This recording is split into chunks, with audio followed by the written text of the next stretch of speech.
संख्या अनुक्रमों का चित्रीय निरूपण। देखिए चित्र के माध्यम से आपको समझना इतना आसान हो जाएगा। देखो बिंदी बनी है, एक बिंदी उसके नीचे एक लिखा है, एक बिंदी उसके नीचे एक बिंदी उसके नीचे एक, तो ये सभी क्या है, एक एक। अगर बोलेंगे आगे बढ़ाओ तो हम क्या करेंगे, एक आगे बढ़ा देंगे, क्योंकि ये इसका पैटर्न है। दूसरा हम देखेंगे एक बिंदी, फिर दो, फिर तीन, फिर चार, फिर पाँच। इसको देख के हमें क्या समझ में आ रहा है कि जो गिनती की क्रम संख्या होती है वो बढ़ती जा रही है ना। एक बिंदी, दो बिंदी। संख्या को किस प्रकार से चित्र के रूप में निरूपित किया गया है। 5 के आगे हम क्या कर देंगे, 6, इसे बोलेंगे गणन संख्याएं। अगला देखेंगे हम एक के बाद 3, 5, 7, ये जो बिंदियां बनी हुई है गोले छोटे छोटे से, इसे बोलते हैं विषम संख्या। तो ये कैसा पैटर्न है, विषम संख्या का। चित्र देख के हमें समझ में आ रहा है जो 2 के जोड़े में नहीं बन पाए उसे बोलते हैं विषम संख्या। अगला देखेंगे हम 2 के जोड़े में, 2 के जोड़े में 2, 4, 6, 8, 10, आगे क्या आएगा 12, 2 के जोड़े में, इसे बोलते हैं सम संख्या। क्या बोलते हैं, सम संख्या। अगला देखेंगे हम 1, 3, 6, 10, 15, ये क्या है, ये इस जो संख्या है उसको किस प्रकार से त्रिभुज के रूप में, बिंदियों के रूप में बनाया गया है। तो 15 के बाद अगला त्रिभुज जो बनेगा उसमें 21 बिंदियां शामिल होंगी, मतलब 21 अंक। इसके बाद 28, इसके बाद 36, तो इसे बोलेंगे त्रिभुजाकार संख्याएं। अगला देखते हैं हम 1, 4, 9, 16, 25। ये हम चित्र के माध्यम से देख पा रहे हैं कि ये वर्ग संख्या है, वर्ग संख्या भी है और चित्र के माध्यम से भी हमें वर्ग दिखाई दे रहा है, इसे बोलते हैं वर्ग संख्याएं। अगला देखेंगे हम, ये घन संख्याएं हैं। घन का मतलब जिसके 3 कोरे हो, जिसके 3। चलिए अगले पेज पे हम आते हैं। आइए पता लगाए जो लिखा है इसमें हमें इस प्रश्न को हल करना है अपने पाठ्य पुस्तक में। सारणी 2 में दिए संख्या अनुक्रमों को चित्रात्मक रूप से दर्शाने के लिए अपनी नोटबुक में प्रतिलिपि बनाकर प्रत्येक अनुक्रम के लिए अगला चित्र बनाइए। जैसा कि मैंने आपको ये चित्र समझाया था, इसके पहले वो चित्र बनाकर उसको एक आगे बढ़ाना है अपनी समझ के अनुसार। चलिए अब दूसरा प्रश्न देखेंगे। 1, 3, 6, 10, 15 त्रिभुजाकार संख्याएं क्यों कहलाती हैं। 1, 4, 9, 16, 25 वर्ग संख्याएं या वर्ग क्यों कहलाती हैं। 1, 8, 27, 64, 125 घन संख्याएं घन क्यों कहलाते हैं। तो ये इसलिए कहलाते हैं, वर्ग मतलब उसके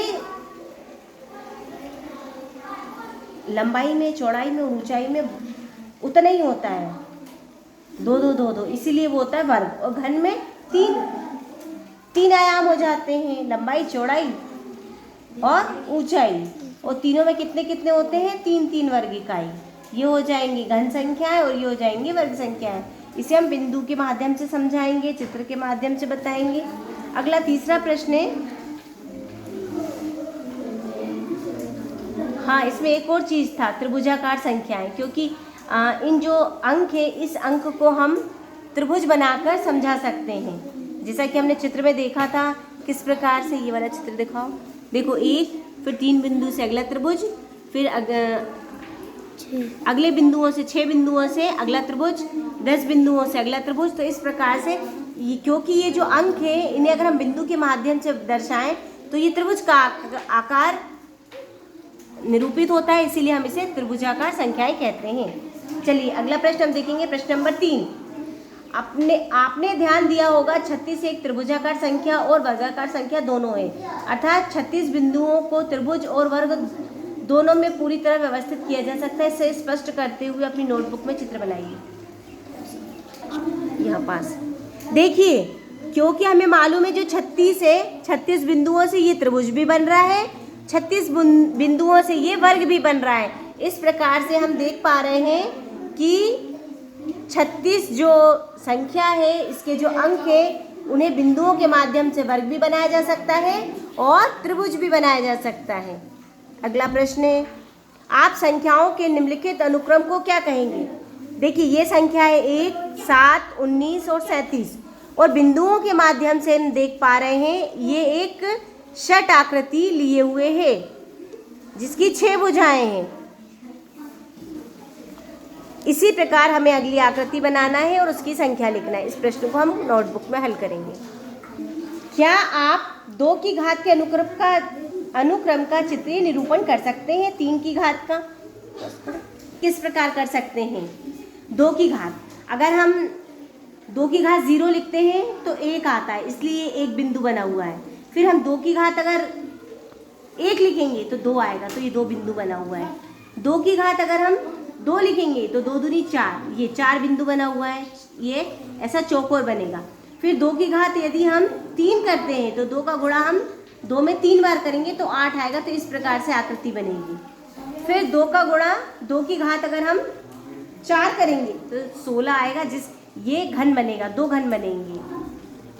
जिस प्रकार हम देख पा रहे हैं, इस प्रकार से हम घात को चित्र के माध्यम से प्रदर्शित कर सकते हैं, जैसा कि हमारा प्रश्न था।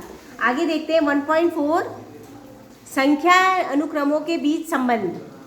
कभी कभी संख्या अनुक्रम आश्चर्यजनक तरीकों से एक दूसरे से संबंधित हो सकते हैं। उदाहरण जैसे कि हम नीचे देख पा रहे हैं, हमने विषम संख्या 1 लिखी, फिर हमने 1 में अगली विषम संख्या जोड़ दी, फिर नीचे हमने अगली विषम संख्या जोड़ दी, 1 3 5 9 आया, फिर 1 3 5 7 16 आया, 1 3 5 7 9 25 आया, 1 3 5 7 9 11 36 आया।